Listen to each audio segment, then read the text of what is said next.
Good afternoon, everyone. Welcome to the J. Douglas Gibson Lecture Series. Now, before we begin, I'd like to take some time to appreciate the land that we're on right now. Queen's University is situated on the traditional Anishinaabe and Haudenosaunee territory, recognized by the Dish with One Spoon Wampum Belt Covenant. As many future public servants are in this room right now, it's critical that we're committed to reconciliation beyond words and land acknowledgements, but are also committed through our actions. Historically, policy has been used as a tool to uphold systemic oppressive practices towards Indigenous people. Therefore, I humbly approach this work remembering this context and implore that we serve our communities with compassion, with an openness to learning and being wrong, and we commit to uplifting Indigenous voices. Now, why we're here today. We're here for the J. Douglas Gibson Lecture Series. This lecture series was established in 1988 by family and friends to honor the memory of Mr. J. Douglas Gibson, chairman of Queen's University Board of Trustees from 1969 to 1975. The Gibson Lecture brings to Queen's an internationally renowned scholar or public figure to deliver a public lecture on a topic that's relevant to the school's mandate. Past lecturers have included Melissa S. Kearney, Neil Moskowitz, Professor of Economics at the University of Maryland, Professor Rebecca Blank, Dean of the Gerald R. Ford School of Public Policy at the University of Michigan, Professor Robert Mundell of Columbia University, Professor Susan Strange of the European University Institute, Dr. Thomas Mann of the Brookings Institution, Dr. Amar Siamwala, Distinguished Scholar at the Thailand Development Research Institute, John Ruggie, Assistant Secretary General, United Nations, and Gordon Thiessen, Governor of the Bank of Canada. Bob Ray, Canada's Special Envoy to Myanmar, delivered the most recent lecture last October. Now, to introduce our esteemed lecturer, Omer Aziz is a lawyer, former foreign policy advisor in the Trudeau government, and author of Brown Boy, a memoir. He was most recently a Radcliffe Fellow at Harvard University. Aziz received his BA-H in Political Studies right here at Queen's University, where he was awarded with the Medal in Political Studies. He received his MPhil in International Relations from Cambridge University and his JD from Yale Law School. While still in law school, Aziz clerked for the United Nations Special Envoy for Syria, working on peace talks for the Syrian civil war. As foreign policy advisor to then Minister of Foreign Affairs Chrysler Freeland and Prime Minister Justin Trudeau, Aziz handled the Indo-Pacific region, the Rohingya genocide, and the nuclear threat posed by North Korea. His writings have appeared in the New York Times, the Boston Globe, the Globe and Mail, the Atlantic, and other publications. So without further ado, please welcome Omer Aziz.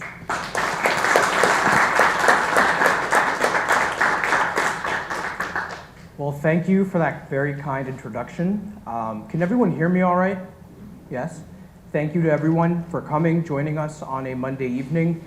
Thank you to my friend Rana Sarkar, who's the Consul General, who's joined us here as well. Professor Jonathan Rose, the head of the Department of Political Studies, thank you for having me. Director Warren Mabey, thank you for the invitation. And to the sons of the late J. Douglas Gibson, thank you for your hospitality. It's truly an honor to be here, and especially when they list the names of people who have walked into this lecture hall before me, certainly big shoes to fill. I think the first thing I want to do is to state the obvious, that I'm back in my alma mater. It's not too far from here that I first rested my head as an 18-year-old freshman at Queen's, studying politics and economics. This was in the fall of 2008. And it felt like I was in this intellectual fortress against the calamities of change, the financial crisis, the breakdown of the world economy, the election of the first black president. Queen's, with its vaunted intellectual traditions, had some of the strongest economics, politics, and history departments that I had experienced in my intellectual journey, and I definitely want to pay homage to that first. So we're gathered in a great university today, a testament to the human imagination and an institution built to honor the freedom to think and write as free citizens. Education, as I learned in my own journey, was about much more than acquiring information. It was the shaping of one's consciousness, the molding of one's character. In market and economic terms, which will be important to our story, it is about the opportunity to have more opportunities, and a privilege that is becoming less available to the majority today. In a democratic society, the role of education is exceptionally important, But what this university and all great universities represent is that they are temples of knowledge, where young minds are trained to critically think, to inculcate a set of values, and to shape the next generation. The one story that comes to mind for me about Queens goes back to 1938, 1 year before the outbreak of World War II. And this was a real story that when I first came to Queens and I learned this story was something that I thought was really interesting and should be honored more. Maybe those in this room already know it. 1 year before the outbreak of World War II, a crowd gathered in Richardson Stadium to bear witness to an unprecedented visit by the President of the United States. Queen's University had awarded President Franklin Roosevelt an honorary degree in 1938, and he came to Kingston to accept the award. Roosevelt was fresh off an electoral victory in which he took home 523 electoral college votes out of a possible 521 and swept over 60% of the vote, something today's candidates could only dream of. It was a time of depression and drought, the collapse of the international system, monetary uncertainty, and the rise of revisionist powers in Europe and Asia intent on rewriting the rules by force and conquering their neighbors. Roosevelt was the creator of the New Deal that saved capitalism against much Supreme Court pushback, and in a few years' time, he would also help save democracy. Quote, "An American president," Roosevelt thundered in Kingston, "is precluded by our Constitution from accepting any title from a foreign prince, potentate, or power. Queen's University," he concluded, "is not a prince or a potentate, but assuredly it is a power." Roosevelt had come to deliver a simple message. He noted how the world had changed, had brought North America, Canada, and the United States into direct conflict with European and Pacific powers. The continental nature of both democracies, their respect for free commerce and human dignity, their recognition of the fragility of human institutions, these were all under threat. Civilization itself, Roosevelt warned, was on the brink. It is a fool's errand to map out historical epochs over each other. Today's times are not exact replicas of the past. History does not follow specific repetitions or grand circular theories. It simply tends to rhyme. We can list the many things returning today: autocracy, economic uncertainty, extreme inequality, inflationary pressures, a weakening of democratic norms, an attack on the rule of law, a disillusioned younger generation, a rebirth of fascism. But fundamentally, we are living through a return of history. Today, I will be speaking to you about the subject of citizenship in the crumbling of our world order. I will begin by outlining how our international economic and security order began to falter, the poor choices that led us here, and the flawed assumptions that continue to govern policy. I will then make the case for what a revitalized progressive politics can look like, a new kind of citizen engagement that recognizes the unlimited potential of human beings, but one that is geared towards fixing the problems at home, using the state where necessary, while at the same time restraining commitments abroad. In my view, only a more humble foreign policy coupled with a more aggressive domestic economic policy for the working and middle class will put America and Canada ahead for the 21st century. So we're gathered here today on the 18th of March. Tomorrow is the first day of spring in the year 2024, and we find ourselves at the precipice of a pivotal moment where the decisions to be taken in the next 5 to 10 years will shape the next century and beyond. Almost 8 decades after the end of World War II, a war in which over 15 million people died in battle, 25 million were wounded, and 45 million civilians, that is, civilians, were killed. And that's the conservative estimate. The Soviet Union alone lost some 27 million people fighting Nazism. Murderous ideologies reigned and committed a Holocaust, killing 6 million Jews, Roma, Poles, and others. After the horrors of World War II, America, Canada, and the victors recognized that a better way had to be found. They would create institutions and an architecture of international governance that would prove durably reliable, bending but never breaking. Global institutions were created to, quote, save future generations from the scourge of war, in the opening words of the United Nations Charter. A United Nations was created with security, diplomatic, and legal institutions to fulfill the promise of ending pointless wars. We should recall that the great generation that went abroad to fight in World War II, their parents had been conscripted into World War I, a foolish war fought between intimately connected crowns that also took the lives of millions. From the ashes of 1945, the world, including the United States and Canada, chose to build a world order that could contain conflict and sustain prosperity. The institutionalization of international law, which is what the founding of the United Nations represented, was coupled with implementing and embedding certain market principles into the world order so that a regulated form of capitalism would do what capitalism has done for centuries, drive growth and create opportunities for wealth. The International Monetary Fund, the World Bank, financial settlement courts, and other institutions allowed formerly colonized nations to take advantage of the new free flow of global capital. For many years, the world was dominated not by commercial conflict, but by an ideological battle that led to foreign policy blunders. In hindsight, the ideological turf war between the United States and Soviet Union seems almost risible if it were not so serious. I say this because after the collapse of the Soviet Union, it was revealed their economic system was built on practically nothing.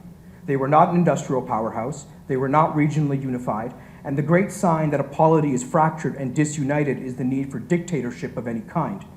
All the Soviet Union had was manpower and nuclear power. The United States and Western Europe were the better model of governance. The evidence, by the way, for this runs right through the heart of Berlin today. Looking back on it from the year 2024, one can conclude that the fears of communism, magnified by McCarthyist hysteria, were overblown. But capitalism only worked when the rules and regulations were followed, when it made space for the middle class and did not, through vast accumulation, crowd out democracy. Fast forward to the 1980s and 1990s, deregulation at home led to the structures of governance also favoring free trade, free capital, and with the plummeting price of manual human labor, free labor. The 1980s brought Ronald Reagan to office, and he immediately began cutting taxes and removing regulations.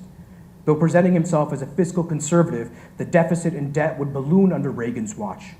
The free market was back in style. In Washington in the 1980s, it was even common for people to wear Adam Smith ties around town to showcase their economic philosophy. In the 80s, free market capitalism changed our culture. A hyper form of individualism took over as the new conservatives began to dismantle labor and middle class protections. It could all be summed up in a single phrase spoken by the character Gordon Gekko in the 1987 film Wall Street, quote, "Greed is good." Bill Clinton, a Democrat, extended this ideology, known as neoliberalism, through the roaring 1990s. He declared the era of big government is over and moved the Democratic Party to the center-right on economic issues, while maintaining openness on social issues. The Liberal Party of Canada would follow a similar trajectory in the 90s. Under the Clinton administration, American and global finance was further privatized and deregulated. Complex financial derivatives were deregulated. The separation of investment banking and trading was dissolved. This was a removal of key guardrails that had kept the American economy and banking system sound. And with the neoliberal race to the bottom underway, other countries also deregulated their financial sectors to be more competitive. While these policies continued to unleash phenomenal growth, much of it was concentrated and out of reach for middle-class Canadians and Americans. By the 2000s, we had the explosive growth of the real estate market, of extreme financial speculation and unmitigated risk, of advanced products like credit default swaps. We know what happened next. The music stopped. Americans realized their economy had turned into a gambler's casino. The stock market crashed, wiping out $6 trillion worth of value. Housing equity vanished, losing $3.3 trillion of value. These are unfathomable numbers, right? Between 2007 and 2011, 1/4 of American families lost at least 3/4 of their wealth, and more than half of all families lost at least 25%. I remember I was sitting not too far from here in Gord 5 on the afternoon of September 15, 2008, when news broke that Lehman Brothers had failed. It hit like a shockwave. At the time, it was the largest corporate failure in American history. The subsequent Great Recession was the worst since the Great Depression. Thankfully, central bankers and policymakers had studied Keynes and Friedman and learned the lessons of the Great Depression, injecting liquidity into the economy, taking over troubled assets, bailing out the banks and the auto sector. Taxpayers came to the rescue. It's too bad that some CEOs of bailed out companies took multi-million-dollar bonuses with taxpayer money, but in the end, greed is good. Inequality skyrocketed in this neoliberal era. According to numerous economists now, Thomas Piketty, Gabriel Zuckman, Daniel Markovits at Yale, where I studied law. From the 1970s onwards, the upper 10% went from owning 1/3 of all income to owning 1/2. And on the eve of the financial crisis, it is likely that the top 10% owned more than half of the economy. Not only total income, but also growth was captured. From the 80s onward, the richest 10% appropriated 75% of the economic growth. The richest 1% absorbed nearly 60% of all economic growth. This share of national income is trending in a similar direction to the Gilded Age and the moments before the French Revolution, and all the data there is Picardie's. While Wall Street and the financial class received handouts from the government, ordinary people lost their homes, their livelihoods, their savings. There was to be no bailout for them. Nor do I think most middle-class people wanted one. The middle class in Canada and America are proud to work hard and see dignity in the fulfillment of a good working life. Yet the fact that not a single person was held accountable for the greatest scam of the century may be the reason why there is so much anger, frustration, and resentment that was bubbling under the surface, only to explode later. If the first economic pillar of our greed is good era was socialism for the rich and market economics for the poor, the second was free trade. Neoliberalism promised that by taking America's deregulated capitalism abroad, the whole world would benefit. By the time I was on this campus, in 2008, it was only the extreme left-wing radicals who were criticizing free trade. Both sides and parties agreed overall that free trade was good. It lifted millions out of poverty abroad. It created jobs in countries overseas, giving people a chance. It brought down the price of everything at home. Yet as we discussed free trade policy as young Queen students in our suits and ties, there was one group of people that seemed to be missing from our discussions. Globalization and free trade certainly helped millions of people and unlocked enormous economic potential, but the deregulation spree boomeranged back home and decimated middle-class jobs. Consider this. More trade with China, which elites promised would be good for Canada and the United States, had a huge impact on domestic jobs. Beginning 1 year before China's entry into the World Trade Organization in 2001, there was an erosion of good-paying manufacturing jobs across North America. According to one study, by 2011, the China shock was responsible for the loss of 1 million US manufacturing jobs and 2.4 million jobs overall. The regions that were most desperately hit, especially in the South and the Midwest, have not recovered. You know, if you've never been to Ohio or Appalachia or rural New England, I really suggest when you do go to the United States, you drive through these towns and you will see the effects of what I am talking about.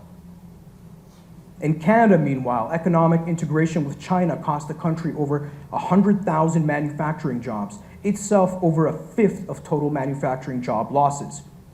We all got cheap prices. Our business leaders got easier access to China and touted the China story. Our academics concluded that the emerging Chinese middle class would lead to democracy. Our politicians got handshakes with the Chinese leadership. But what about the ordinary worker in Canada and the United States, whose entire livelihood was suddenly upended? Who was looking out for her? A job is much more than something you do from 9 to 5. For middle class and working class people, it is a source of stability and identity, and the companies that closed up shop were pillars of the community for decades. Middle class communities were hollowed out in this country and in the United States.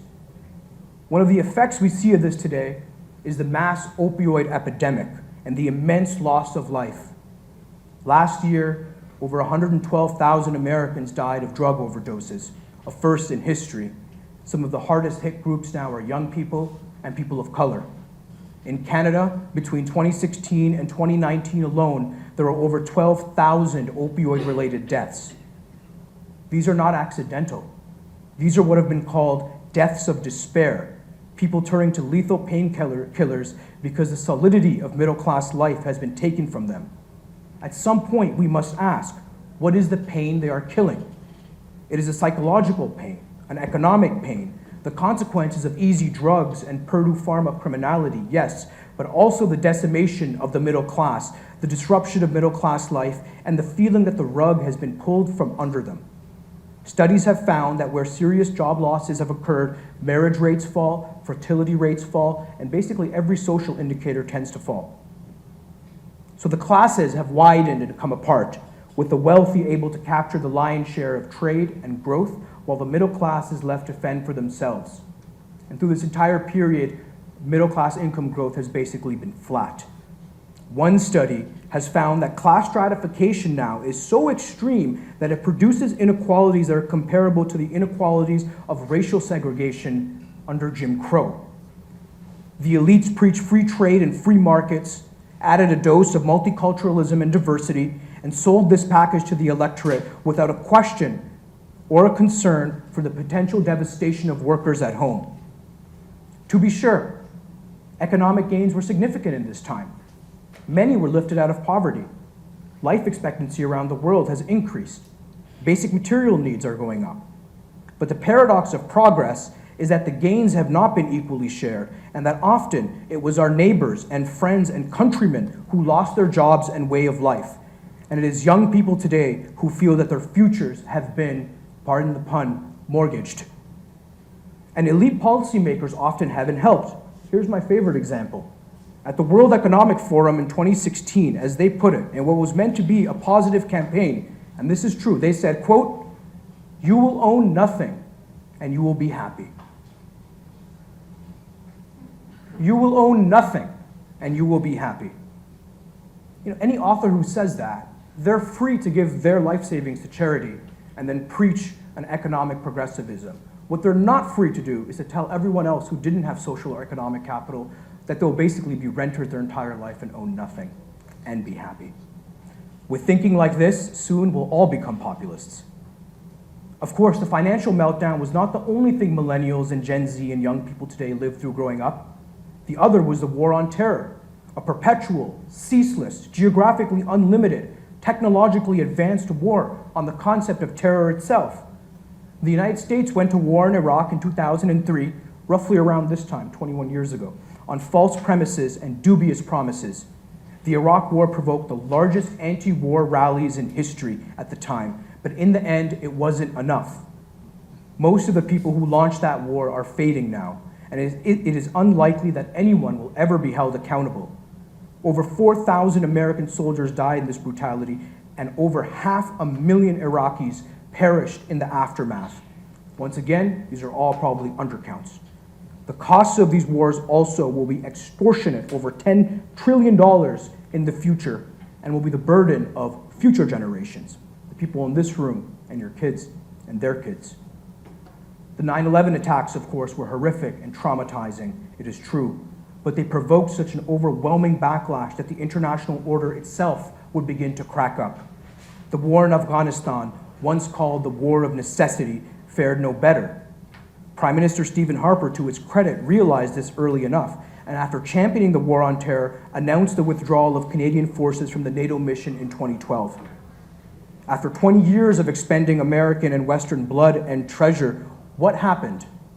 America and the West fought for 20 years, expended their blood and treasure, killed untold numbers of Afghans and Pakistanis and others, and after 20 years, we replaced the Taliban with the Taliban. The images from August 2021 in Kabul will live in infamy. And I want to speak for a moment about our domestic interactions. For those who are young, you might not have lived through this, but those who are older will know. Do you remember what those conversations were like about the war in Afghanistan? Canadian and American identity, the West, the clash of civilizations. Canadians and Americans had vicious disagreements with each other and themselves over these issues and this war. People were called unpatriotic and terrorist sympathizers for offering any criticism. Dissent was punished and dissidents were silenced. You knew to get in line, or else they might lump you in with the jihadis.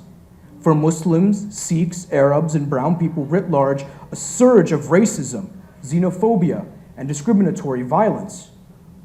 For someone like me navigating the world of Queens and later Cambridge and Yale and the centers of power, this meant walking a tightrope. For many others, it ended worse. If you are in this room and don't know what the words Guantanamo, Abu Ghraib, or Bagram represent, it is imperative that after this talk you look it up immediately. As the neoliberal international order began to show its inherent contradictions, flaws, and manipulations, the populace grew more restless. Perhaps this is the reason that young people today, according to polls, have the least trust in their elders, have the least trust in each other, and have the least trust in working institutions like the military, compared to past generations. When you've been lied to repeatedly and misled, you'll eventually begin to suspect the institutions and enablers at work. But I want to put something out there, which is that the real tragedy was not in the casualty numbers, although that was a great tragedy. It was how our society changed. Those who go to war do not just do violence to others, but also to themselves. The act of perpetrating violence, even in righteous retaliation, perhaps especially in righteous retaliation, coarsens the enactor and changes their morals. It alters them. And when democracies go to war, they risk hardening into autocracies, into losing their constitutional liberties that those who walked before us bled for. The wars on terror turn neighbor against neighbor, unleash informants into our communities, justified the largest mass surveillance and data collection apparatus in history, and led to legal exception after exception to our fundamental rights, as long as national security was implicated in some way. The field of national security itself expanded and ballooned to the point where it took up basically all of our policy and monetary energy. Attention and time, especially in government, are finite, and when the awesome power of our federal governments were devoted to single-mindedly defeating the terrorists, all other priorities fell to the wayside. The middle class stagnated. The disruptive effects of technology mostly ignored. Climate change sidelined. The great challenge posed by China also ignored. The opportunity costs of the war on terror are almost incalculable and will be playing catch-up for our entire lives. What could we have achieved on fighting climate change, or mitigating the negative effects of free trade, or getting ahead of the curve on big tech, or educating our population to prepare them for the 21st century? What could we have accomplished? Instead, we went to war with others, with ourselves, and our democracies suffered. I'm going to fast forward the story because there was one person who seemed to understand what was going on enough to exploit it. One person who did see that middle-class people were suffering, perhaps for self-interested reasons, and that the elite had detached from the middle class, that trade was imbalanced, and that ordinary communities were tired of wars. That person was Donald Trump. True, early Obama was also a populist, but Trump was the ultimate wrecking ball to the foreign policy establishment. I would submit one simple provocation here, that Trump is entirely a result of middle-class stagnation and exhaustion from perpetual war. He can be called many names, and maybe he deserves all of them, but it can hardly be doubted that he is a symptom of deeper problems, not just a cause of his own problems. The liberal media elite misdiagnosed Trump from the beginning, while overselling his performances on live television, a case in point about the hypocritical tendency of elites to set in motion policies that could result in misery for the multitude while simultaneously profiting off the entire process. What we face now is the end of this neoliberal era. It is a transitional space, a dangerous but opportune time when the entire economic and security order is up for grabs. How we choose to move forward in the next 5 years will determine whether or not we win this century or fall the way of so many once proud nations. I want to take a moment now to share how some of these themes played out in the roles I occupied.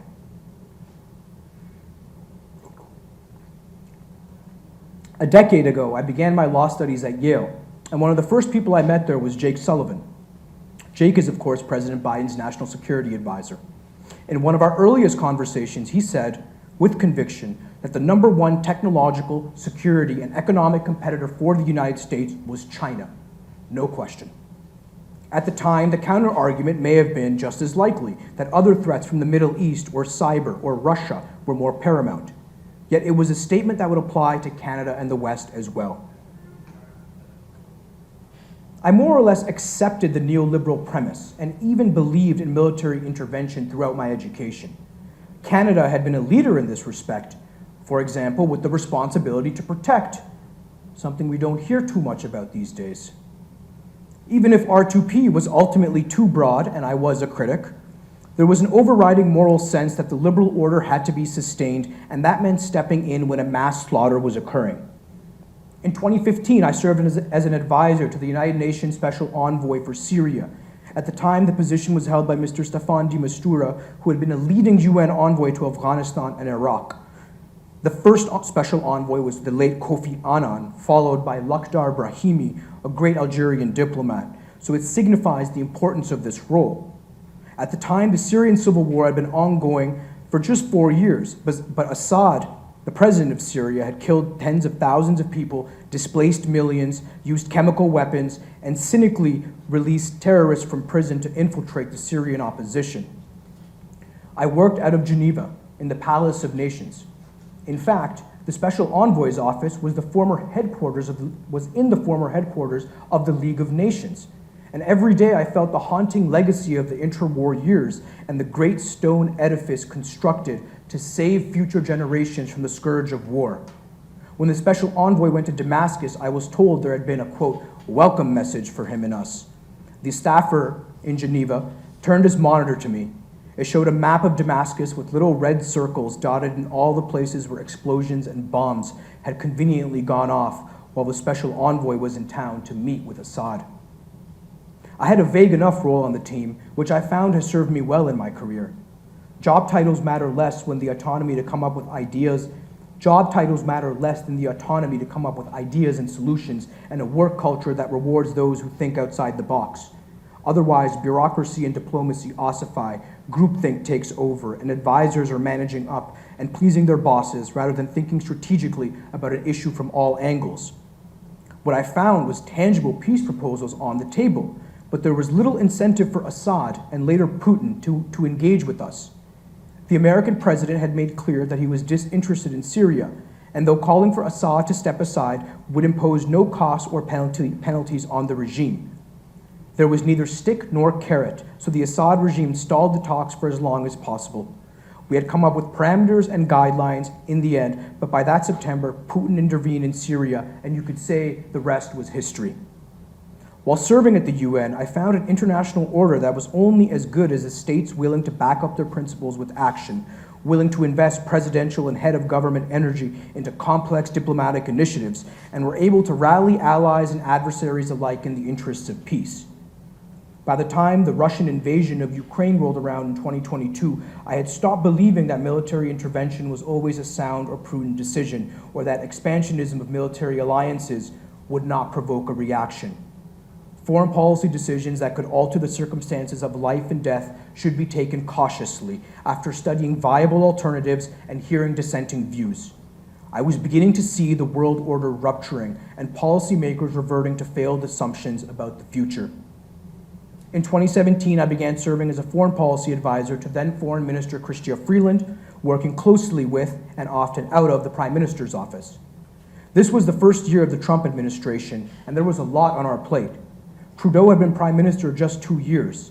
He still received international adulation as the new leader of the liberal international order.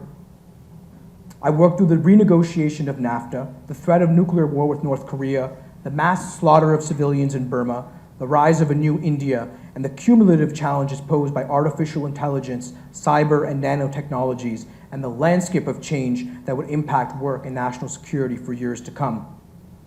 On one of my first days at the job, I was rushed into the Prime Minister's office for an ultra-secret meeting. These were the days of fire and fury, with Donald Trump threatening Kim Jong-un and the leader of North Korea doing the same, the two repeatedly trading insults. In that room were only 3 other advisors and staffers. Because this was late August, some had gone on vacation and others weren't in. And I found myself sitting there, participating in a policy debate suddenly about whether Prime Minister Trudeau should secretly dispatch an envoy to North Korea to retrieve a Canadian pastor who had been held there. We had received word through the United Nations in New York that North Korea was interested in opening talks and was hoping, it seemed, for an upgrade in relations with Canada.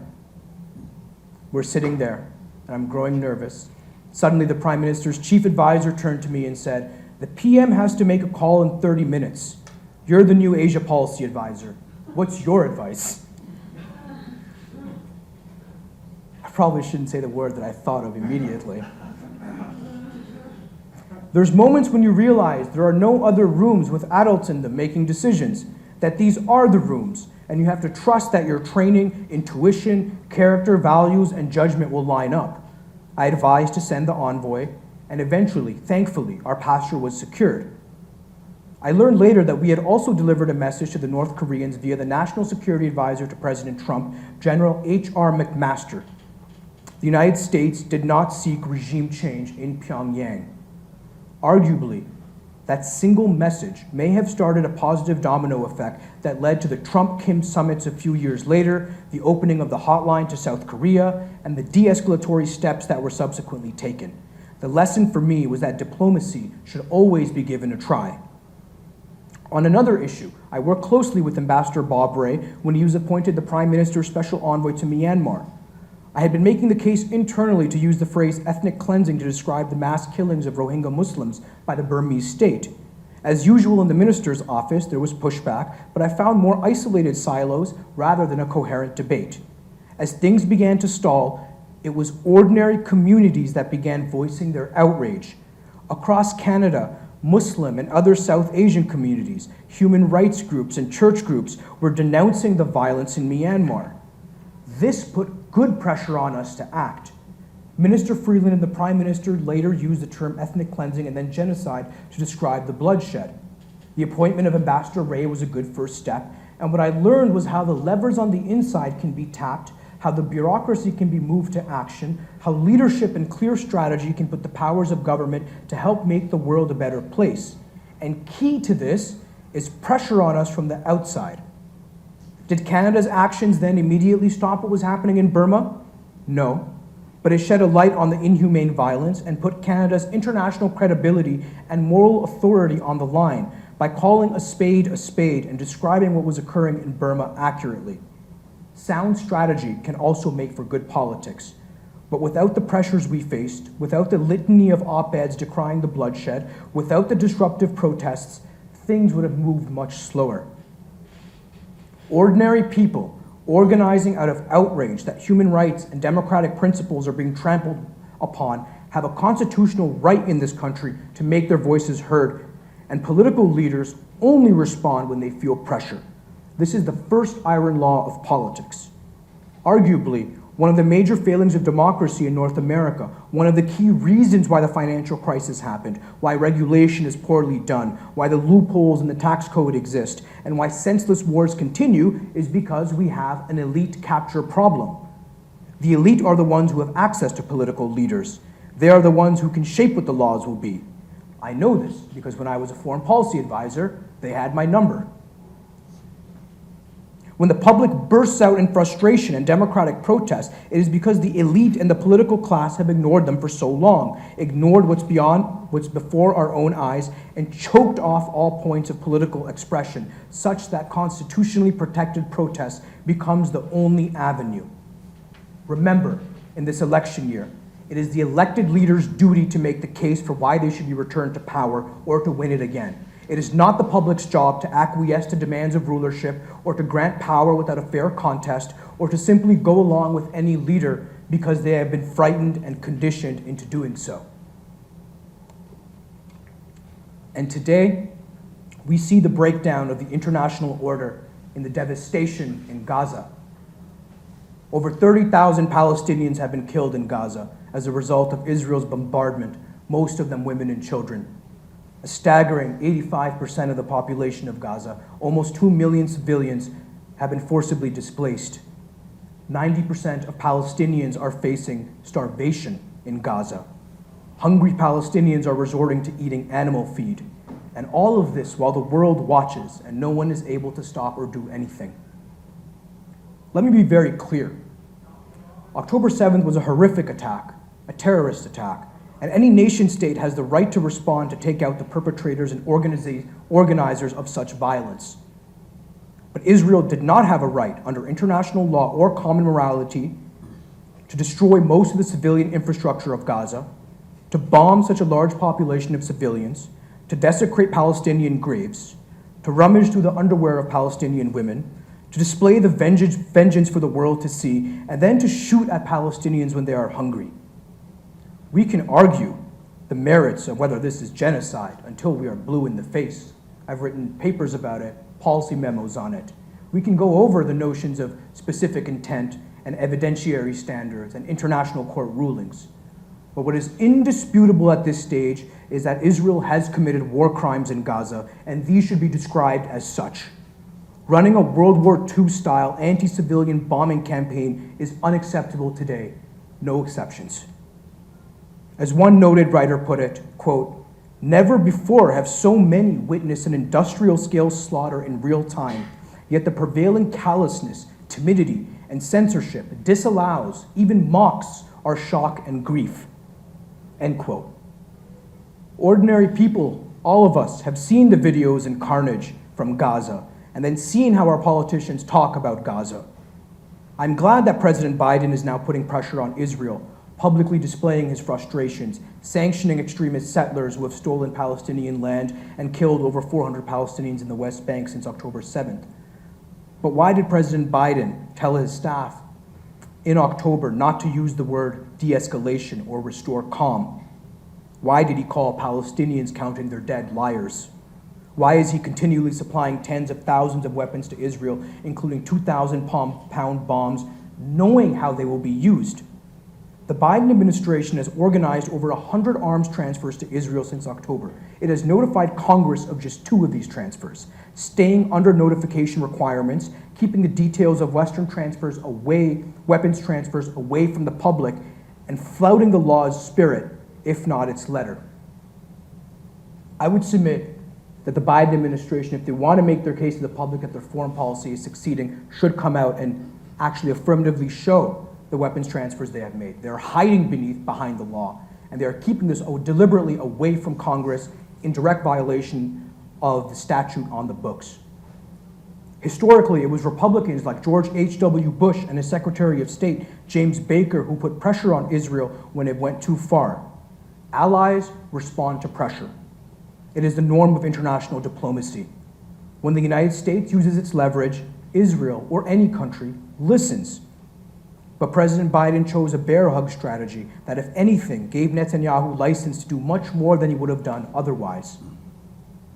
So the international order is collapsing under the weight of our own double standards and hypocrisy, under the weight of rubble destroyed with our money, under the decaying bodies of children that are now uncounted and in the West unmourned. The protests you see in Toronto and New York and every other major city are a response to this grief and anger. People have lost faith in our institutions and in our humanity, and simply calling them names such as anti-Semitic for every criticism of a foreign country cheapens the real anti-Semitism we see growing today among white nationalists and the far right. The propaganda has also led people to believe that Israel and its unquestioning allies have weaponized anti-Semitism to serve the Israeli far right's aims of destroying and reconquering Gaza. Quote, genocide, the Oscar winner Jonathan Glazer has said, has become ambient in our lives. And as I was preparing for this talk, I thought of that statement, that genocide has become the quiet, murderous background to our daily existence. As we've seen in Canada and the United States, many of the people, including exclusively in some of the protests, at the front of the protests, are themselves Jews. For them, and for many of us, never again is a universal slogan, not an ethno-nationalist one. We choose equality for all people, dignity for all people, and among our citizens, the protection of their sacred constitutional rights, including the right to protest. I would go so far as to say that ethno-nationalism and ethno-nationalist supremacy are poisons that will destroy our open, pluralistic, liberal democracy if we let them. The whole project we have built here in North America is of a diverse people living together in a democracy, and we must choose universalism and defend the principles that have made the liberal democratic society great. Ethno-nationalism is not the answer.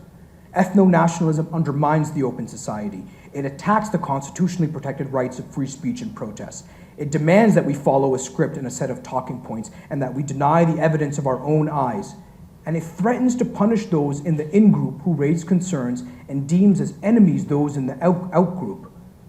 Ethno-nationalism glorifies a permanent victim status that justifies any degree of violence, any amount of, quote, collateral damage, that wicked phrase. Most troubling for me as a lawyer and writer, the ethno-nationalist narrative distorts and warps our language and its meaning. It makes the truth of words and sentences dependent not on their veracity or factual accuracy, but in the identity of the person speaking them. If a student protester says from the river to the sea, it is condemned as a violent, vulgar canard. But if the Israeli Prime Minister says the exact same words, it is just another day for the Israeli Prime Minister. This is a bastardization of language, truth, and morality. It is also totalitarian, a form of psychological manipulation that seeks to control language and thought and punish you for voicing or protesting your concerns, because it cannot whitewash the carnage in front of you or engage in a good faith debate on the merits. Ultimately, the ethno-nationalist narrative, whether here or abroad, is false and dangerous. And if polls are to be believed, it is a cynical kind of politics that young people overwhelmingly reject. It raises the question, for me and others, how much was the neoliberal international order flawed to begin with? How much of it was preserving the interests of the already powerful and removing from the ambit of electoral democracy a whole set of foreign policy and economic issues? The elite detachment from the rest of society is essential to understanding why populism is surging and how liberal democracy can be saved. But given all this, where do we go from here? I've listed off this story, and yet we find ourselves in this pivotal juncture. How do we assess this moment and move forward? I believe that it may be time for some humility and restraint in foreign policy. This is especially true for the United States, which has been overextended and overcommitted abroad for too long. No current or future generation should pay the price for foolish wars again. America's principal interests and Canada's are not in the Middle East. They are in the Western Hemisphere and the Pacific. Canada is a smaller nation, but with a true $2 trillion economy and a member of all the important clubs, can do a few things specifically. The government's first priority should be to have positive and productive relations with the United States. To that end, we should seek even greater economic integration with America. Because Canada doesn't have a large military and has historically been a trusted partner to many countries, Canada can focus on the things that it does well: humanitarian assistance, support with infrastructure, public health, and setting the agenda at the top tables around the world. This requires political will and strategic skill at the very top. One example is Canada becoming more of a norm implementer, leading by example when innocents are being slaughtered and rallying like-minded nations around the world under a set of common principles. Canada can and should play a more important role in world affairs, but this needs to be tempered by humility and putting the concerns of the middle class first. The foreign policies of our North American democracies are entwined, but they should proceed with the recognition that power is limited in a scarce world, and that we cannot be involved everywhere if we want to make a difference somewhere. Ultimately, we must do away with past assumptions or pandering to specific domestic ethnic lobby groups or over-politicizing foreign policy, and should ask, what is the national interest as it relates to the middle class? And how can the tools of national power, economic, natural resources, diplomatic, military, and technological be wielded to achieve these national interests? Any commitments that do not serve or enhance Canada's position in either the Western Hemisphere or the Pacific should be reevaluated. It is time for a more realist foreign policy to meet the demands of an uncertain era dominated by great powers and to meet the needs of the middle class at home. Now, though we should be humble abroad, we cannot be apprehensive in domestic policy any longer. After living under what feels like Ronald Reagan's 10th term, it is time to champion an economic progressivism that improves the lot of workers and the middle class, and that sets up this country for the competitions of this era, and that invests in domestic sources of strength. What Canada should be doing now is nation building at home. An economic progressivism that will serve as a tide that lifts all boats, no matter their color. A policy agenda that will break up monopolies, cut taxes for the middle class and small businesses, allow for unions and labor to thrive again, and build both a robustly competitive and a just society. It is time to formally declare that the era of small government is over. We must bring back the state that will ensure our markets are fair, since it is the state that creates markets in the first place. A state that will make sure the poor, the sick, and the elderly are not forsaken. A A state that recognizes the importance of education, vocational training, technological advancements, and the basic needs of the 21st century. A state that sees power in public-private partnerships of the kind that got us a vaccine in record time. A state that attracts the best and the brightest to work for it, not merely partisan staffers, but the sharpest minds from law, academia, healthcare, business, tech, and those trained in the arts and sciences of administration that can give this democracy a government as good as its people. A generous state that is able to assist those who fall in hard times. An intelligent state that is willing to invest in the education of its future citizens, knowing that education is what molds citizens in the first place. A welcoming state that will embrace immigrants with open arms because we all came from somewhere else, but sets the bar high and insists that legal processes be followed. The legal immigration system in Canada is built on faith in the integrity of the entire system, and the public's trust should not be taken for granted here. And for the sake of the Canadian middle class, immigration policy in Canada must be tightened. A competitive state that cuts taxes for working people and small and new enterprises and allows businesses to thrive under a system fair for everyone else. A society is much more than just an economy, and the administrators of government should not be mere ventriloquists for the interests of those who can afford dinner with them. A reasonable state that knows that public safety requires good law enforcement and that crimes, especially violent crime, must be punished so the rule of law is upheld. And so both criminals and peaceful society recognizes that this country takes its laws seriously, and so should they. A responsible state that has its fiscal house in order, is not overextended abroad, and that can plan for the future. An interventionist state willing to balance out the interests of labor and capital without becoming another arm of the rich. A state that will use its power to protect forests, take care of the environment, and make sure the economy and its laws are followed so that the bounties of capitalism can be shared among the many. Ultimately, the young generation faces the greatest challenge of any past generation: to save the planet from climate change, to repair our economy, to heal our society, and to make sure that the principles for which so many died for are not buried. We have before us the greatest task of rebuilding and sustaining a continental, multiracial democracy, something that has never been done before. We face the challenge of saving the planet and technology, of saving democracy, and that will only happen when the ordinary citizen, man or woman, is deeply engaged in the process of politics and feels that a government of the people has not been lost. This will not be easy, but it can be done. It will require more from each of us, but the greatness of a democracy lay in the genius of its people. Out of the ashes of bad policy and wars, we get to create something better.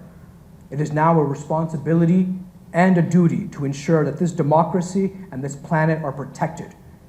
It will be either the greatest tragedy of all time if they were not, or the greatest story ever written. And I have faith it will be the latter. Thank you very much.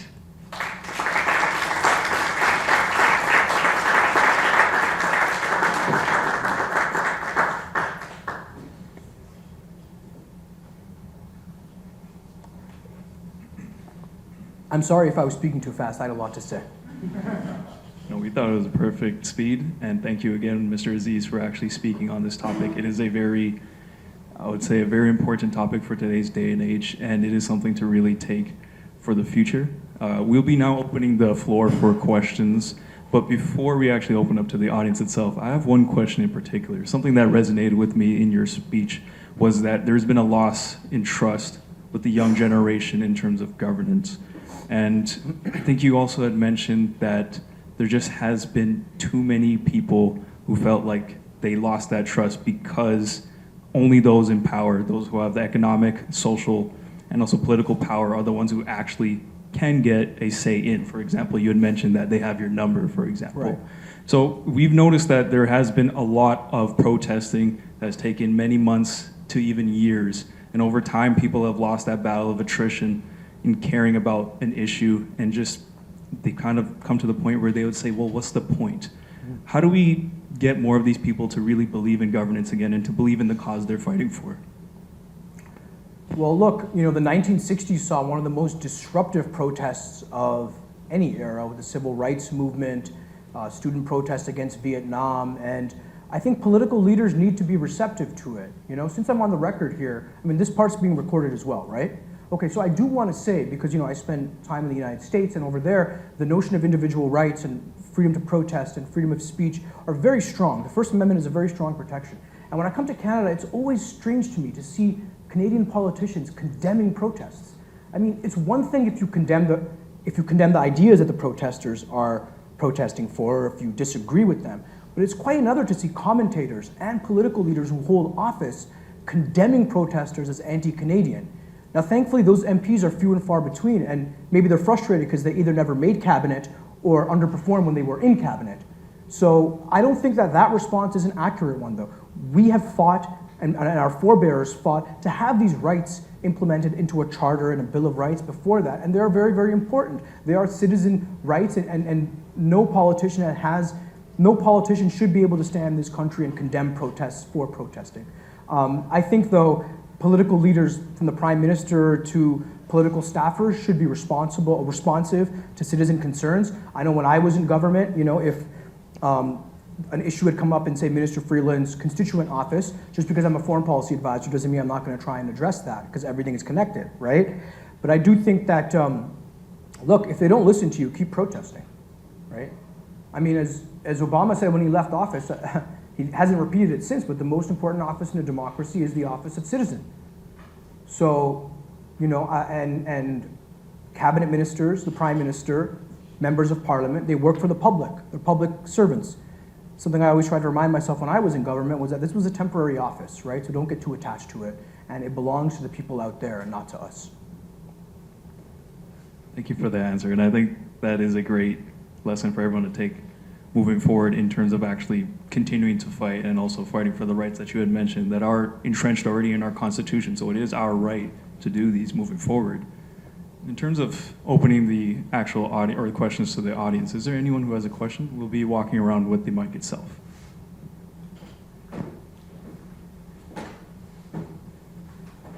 Thank you very much. That was a great presentation. I want to say that first. You did a great job. And now my question is, how would we pursue a realist foreign policy, but still actively work to stop crimes in Gaza, per se? Like, how do you hold both ideas together? Yeah. So I think it begins by, thank you, Seth, that was a great question. I think it begins by looking at priorities, right? So we have to be able to set what is 1, 2, and 3, and then I think go deep into those priorities and trim commitments elsewhere, right? So for me, as a beginning principle of a realist foreign policy is that if we cannot make a positive difference, let's just withdraw. We don't need to be there. If we are actively there and just parroting the United States or just trying to be, going along for the sake of it because Europe is, and we're not actually making a net difference, then I think it's time to disengage. Because then at least we're not going to be actively making the problem worse. And what we've seen often with Western intervention, whether it's economic, military, or technological, it can help. I mean, in Bosnia, it helped. Early on in Libya, it helped. There are times where it helps. But in the long term, it can lead to extreme devastation. And then our society moves on, right? And so, I mean, it's a good question, but I would argue that our principal interests now are in the Pacific, are in Asia. So we can double down on that. And I'm not too sure what difference we're going to make on Gaza now because we've clearly taken a similar position to the United States. We haven't exercised a third wave foreign policy. You know, when this prime minister's father was in New York after he left office for the Penn Literary Conference that Salman Rushdie was at, the room packed full of people and whatnot, and not many of them are pro-Palestinian. Pierre Elliott Trudeau did stand up and make a very impassioned case for the Palestinians.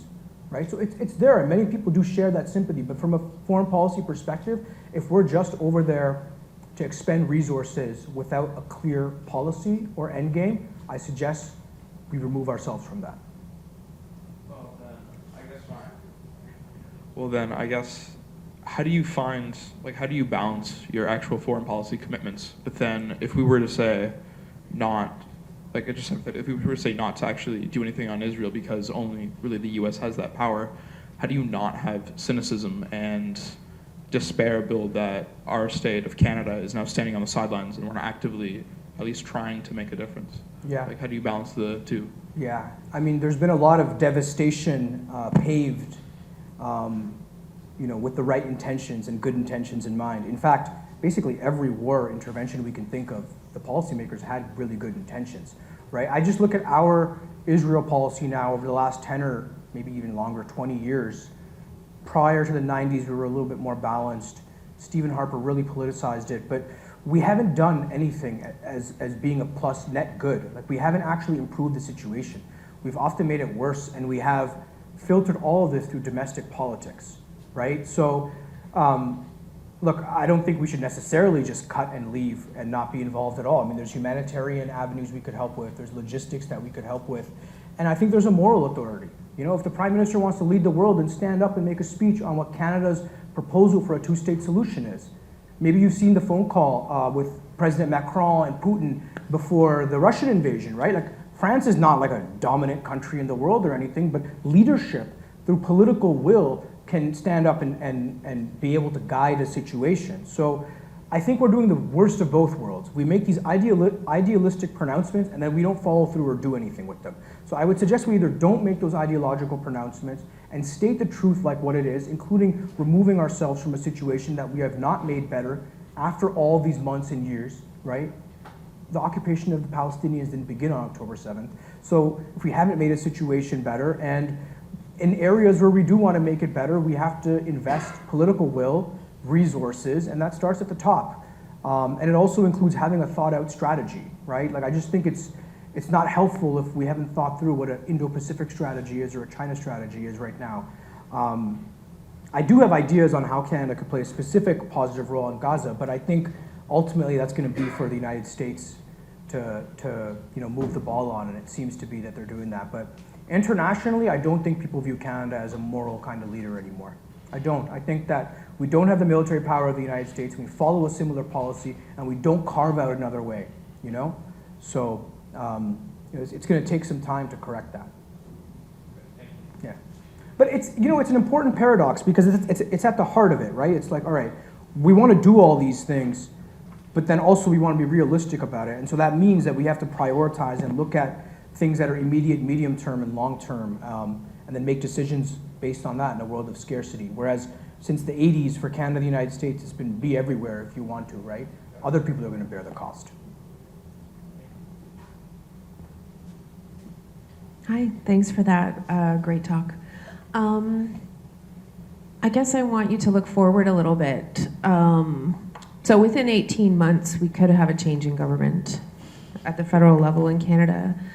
So looking at some of the critiques that you've identified, as well as opportunities for doing better, could you reflect on what you might expect from a potential Poilievre government? And maybe how does it resonate with your idea that history rhymes? So, many years ago, I think I just finished my first year at Queen's, and I was actually an intern in the Harper government at the time. It's a little known secret about me, actually. And Mr. Poilievre actually gave a speech. He had just been elected, and he was a parliamentary secretary to Stephen Harper. And it was a room full of young people, right? And so even a lot of us are progressive conservatives, and we don't even know what we are at that point, right? Just got an internship with the government. And we're all under the age of 22. And Poilievre, who I guess wasn't that much older than us, but he steps up to the lectern and spends the entire lecture condemning red Tories and social progress, right? And you would think he would play to the audience a little bit and be like, no, there's a room for red Tories in the Conservative Party, but I believe this, I'm a libertarian, etc. But no, he just spent the entire lecture condemning red Tories. And I think for me at that point, I was like, okay, I'm not going to be involved with this party again. But I'm quite worried about what some of the things that the leader of the opposition has proposed. I do think that he has a kind of personal animus, in particular towards the Prime Minister and the Liberal Party. I think that he's going to extend the legacy of Stephen Harper even more so. I mean, he's Stephen Harper's protege. I think he will be very bad for us on the Middle East. That will be politicized again. And I think the kind of culture change in terms of people on social media and a lot of the hate mongering that we do see and fear mongering that we do see might become even more normalized. But it's tough to tell. I mean, he'll be one of the first populist prime ministers that we've had in a while, and he could do damage to a lot of things that I care about. But at the same time, we can't be. I mean, those of us who are on the left, we can't be, or center left, we can't be in a reactive space either. So even if he's going to do X, Y, and Z, the next thing that we need to think about is what are we going to do? One of the things we've learned through the 2016, 2020 elections is that it's not enough to say the other guy is a bully. It's not enough to say the other guy is bad. If anything, in this media marketplace, it might even help them because you've said their name. So I want us to be thinking about people who are liberals, New Democrats, independents, and others who are worried about what's the affirmative project? What's the affirmative case for why this government should be reelected? What's the path forward as well? I know Trudeau's going to be standing for this election, and I had never doubted that he would, actually. I'd never doubted. A lot of the commentary that said he wouldn't stand, I thought didn't understand who he was. He's super competitive. So, but I do think that, I wish we had been a little more open to diverse views and bringing in people from outside of government and actually having a debate within. Because when there's a bottleneck or only a few people who can guide strategy or policy, it's great when the ship is taking off and everyone's doing well and certain staffers feel really proud of themselves. But when the ship is, in the ditch, it seems like it is right now, and look at the poll numbers, and there's not really any accountability. I mean, you got to do something differently, right? And it's a classic definition of insanity, right? Doing the same thing over and over again, expecting a different result. And I'd like to see some bold propositions and policies put forward by this government, and actually a feeling of they're hearing and responding to people's concerns. I spoke of the elite detachment problem. I mean, that exists in Ottawa as well, right? So you got to be able to make the case at the door, and that's something that Jerry Butts, the Prime Minister's former principal secretary, and I have spoken about. That we can have the best policies and ideas and save the world, but if we can't make the argument at the door with ordinary people, middle class people, then what are we even doing here, right? So, yeah, I'd like to see some fresh blood though and some new faces. I think in general, governments run their life cycles and people get exhausted, right? But yeah, it's going to be important to get some new faces in there and maybe revitalize the Liberal Party from the ground up. But I do think it's going to be interesting because the Liberal Party is going to have a real identity crisis. Because before Justin Trudeau, it was Chrétien and that dominance, but we've always kind of been under the shadow of Pierre Elliott Trudeau. And of course, the Prime Minister has the Trudeau name and has been successful in many, many areas, right? But again, he's going to have to affirmatively make that case. And I would argue, and the case I'm going to be making, is that it's time the Liberal Party respect and represent the interests of the working class and of Canadian workers. We have satisfied and represented the interests of the powerful and the elite for a long time, and it's time that we pivot now. Hi, I really liked your talk. I think it's exactly right that many in the middle class are sinking, and my activism has been around basic income guarantee, because more and more people, as we know, are homeless. When I was the age of most of the people in this room, food banks were an anomaly. And now they're central to making sure people get food. So I wonder if there's a place in your very interesting big picture for something that would really alter the lives of many people and perhaps bring more people into the democratic conversation. That was a question. Yeah. I mean, I think we might have to do a guaranteed basic income by default. I mean, if the technological disruption, I couldn't, go into the technological dimension of a lot of this, but we've lived through and we know that a lot of jobs are going to continue to evaporate. And AI and advanced technology is going to be doing a lot of work, so there's going to be many people who are without employment and without the identity and stability of that employment, right? So by default, we might have to do a guaranteed basic income. And we've piloted it across North America. We found it works in a number of studies, but I think getting the mechanics and the logistics of that is going to be important so everyone feels like it's fair, So, a state with high social services, like a guaranteed income, healthcare, et cetera, also has to have a tight immigration policy, right? You can't have a state that is very bountiful and has a powerful welfare state, and that we're not in control of immigration either. So there's going to be many facets and angles to this, but ultimately I think we will have to go towards an income supplement or a guaranteed basic income as well, just because otherwise there aren't going to be jobs for many people, right? And how that works and how that's going to be legislated, I mean, I'll leave to others, but I've seen some pretty creative solutions in ways that it could be. And in the studies I've seen, it does seem like if you give poor people money, there's this perception out there that they go and blow it on things they don't need, but actually they spend it on the basic livelihood, basic necessities, right? Food, groceries, water, shelter, etc. So let's begin there, and I think let's get outside of the domain of Reaganomics and conservative economics. I mean, I said we're living in Ronald Reagan's 10th term, somewhat facetiously, but a lot of these policy debates, the conservative, especially Reagan conservatives, they set the agenda and we argue on their terms, right? So they don't even have to affirmatively make the case, for example, why a corporate tax cut is good. We end up being on the debate with them and arguing on their terms. So I think that we should set the agenda. So, okay, what is the thing that we want? Is it public housing? Is it building more public housing? Is it infrastructure? Is it good infrastructure? I mean, Canada's lacking so far behind its developed countries in terms of infrastructure, in terms of subways and mobility and transportation. I get it, not all of this is a federal government responsibility, but it is the responsibility of our leaders. So I would love to see a guaranteed basic income, but I would love to also see investments, serious investments in human infrastructure and in economic infrastructure and giving people a chance. I've been studying our tax code recently, so I had to file my taxes, and I wanted to see exceptions and loopholes and deductions, etc. And our entire economic and tax structure benefits corporations. I mean, that's not a cliche. It benefits corporations. Corporations have more rights than you and I do as human beings. They never die. They're chartered. They have all kinds of deductions. They can donate to political campaigns in the United States. They have free speech rights. I mean, and then they can transfer intergenerational wealth. So, maybe in the financial crisis, we bailed out the corporations and we bailed out the home AIG and the insurance conglomerates, but we didn't give any relief to individual people, right? Because corporations have more rights than human beings do. And I think we have to move that back into a more balanced direction, right? So in the 90s and 2000s, finance, deregulation, Reaganomics took over. And if those of us who are on the left are going to make an affirmative case, let's put people first. Put the middle class first. Middle class first, that's the slogan. Get them to run against it, right?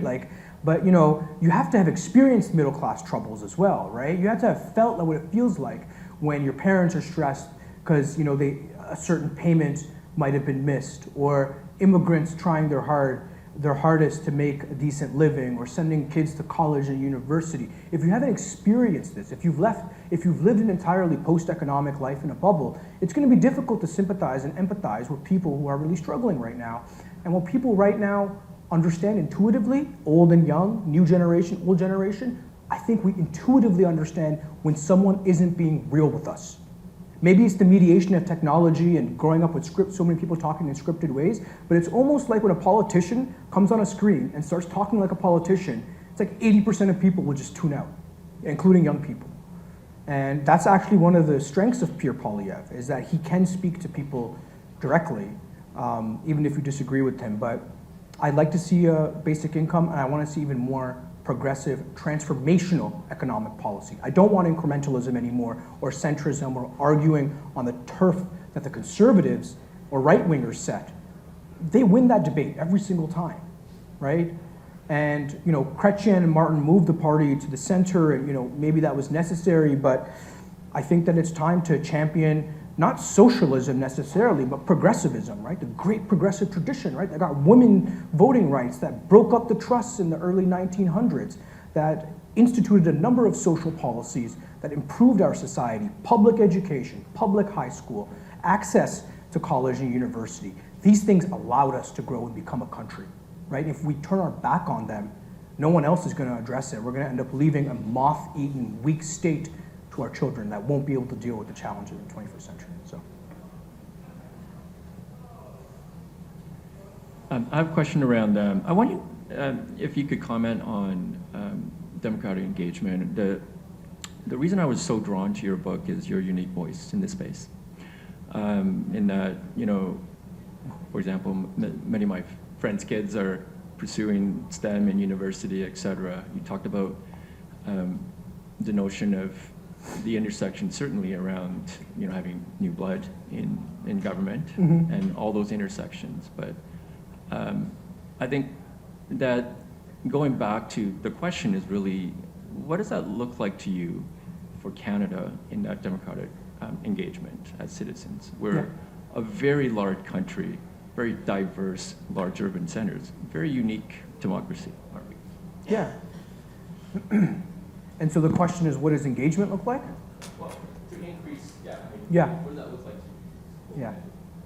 I mean, there's that Robert Putnam book, Bowling Alone, right? That looked at like families not bowling together anymore. It's a landmark political science paper, but basically it looked at civil society, civil institutions, so things like libraries, community centers, bowling alleys in the case of many in the community, and it showed a fragmentation, decreasing numbers of all civic organizations, declining church numbers and other houses of worship, and basically all of the social ties that citizens would have outside of politics and their family, those have begun to rupture now, right? So oftentimes, we're not even connected to each other. We're not even talking to anyone. There are none of those spontaneous civic ties that people used to have. So I think this leads to great isolation. It leads to great mental health problems, epidemic that we're going through.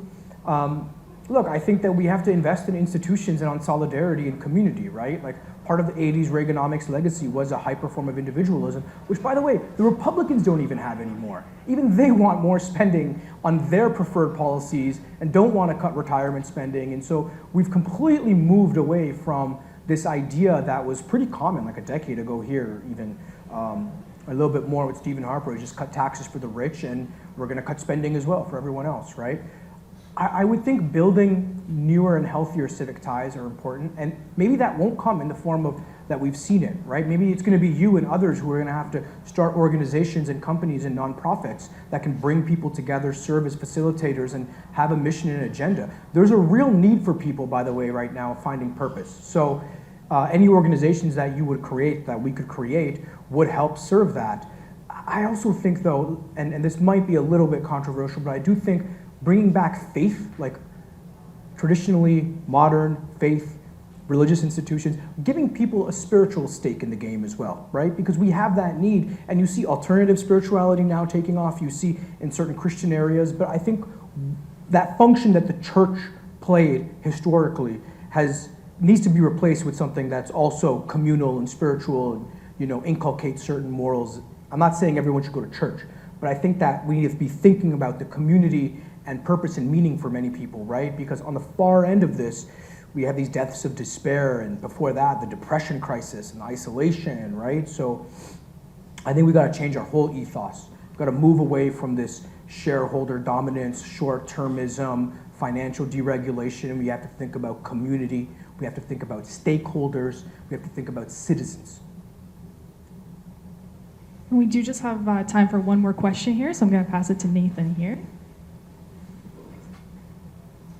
Thank you, Omar. It's a fantastic speech. You talked about the need to restrain the worst aspects of free trade, to kind of downsize our overambitious foreign policy and prioritize the middle class. Do you think of this as triangulating on populism the same way that Clinton triangulated on Reaganism?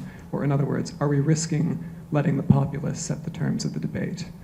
No, I don't think it is it's a very good question, by the way. I'm glad you mentioned that word, because triangulation was the Clintonian ideology, right? You can play both sides against each other, give the left a little bit, take the best ideas of the right and co-opt them. President Biden has done some of that. I mean, he's co-opted tariffs, he's co-opted immigration policy now, he's co-opted basically everything Trump did, the Abraham Accords. No, I think of this as two pieces that historically have not gone together. Like usually we've thought of progressive economic policy, interventionist foreign policy, right? Limited domestic economic policy, tax cuts for everyone, isolationism as a foreign policy. And what I'm saying is let's flip that, right? Because our government, its most important obligation and responsibility is to its own people first, right? And if you think of look at the geography of Canada, right? When you're in the US, you're in a big country, it's got one northern border that's very secure, and it has a southern border with a developing country and many other developing countries that is not secure. We have one border, and it's with the United States. So let's begin there.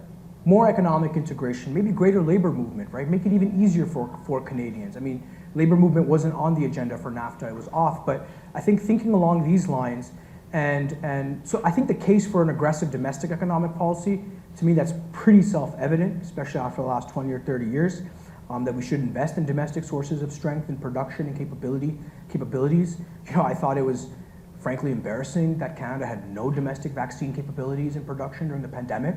I think that, you know, we are becoming worse than many third world countries.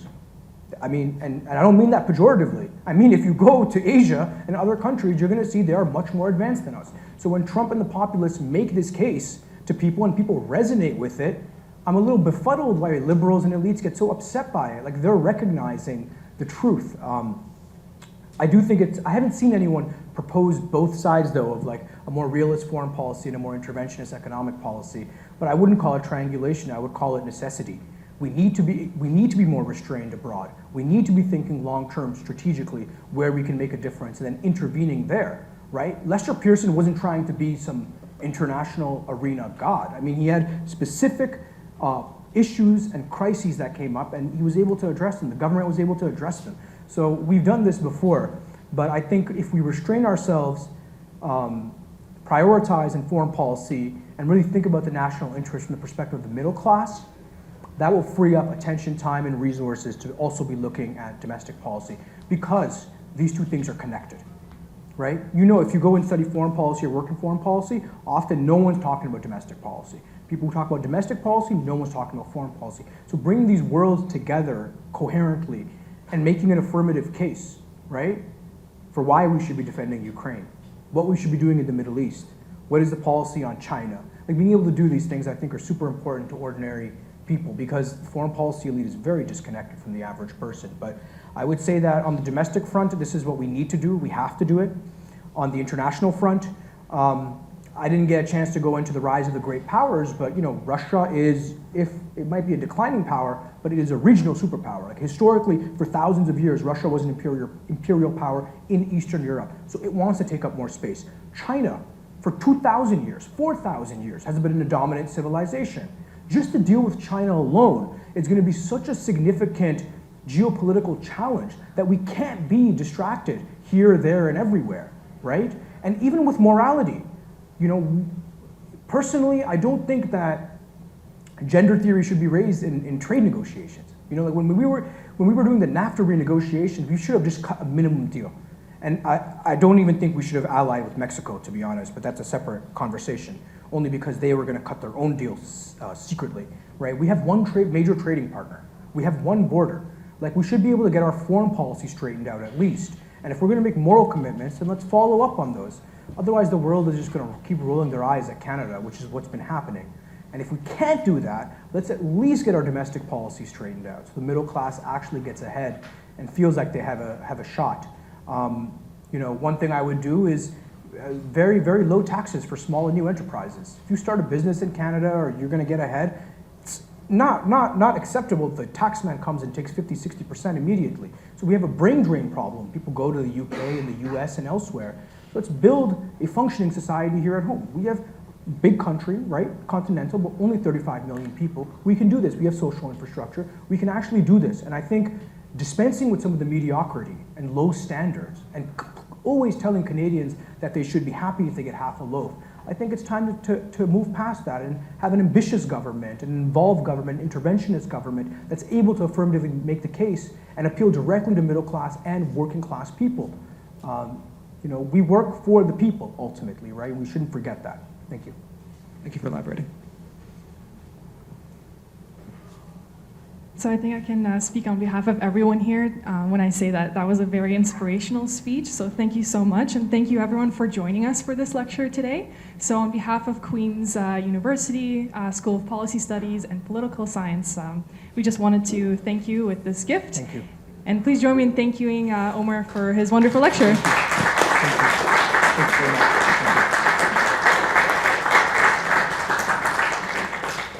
And I highly encourage you to purchase his book as well for more on this topic. It's just in the back there, just on your way out or in. Thank you. I still believe in capitalism, by the way.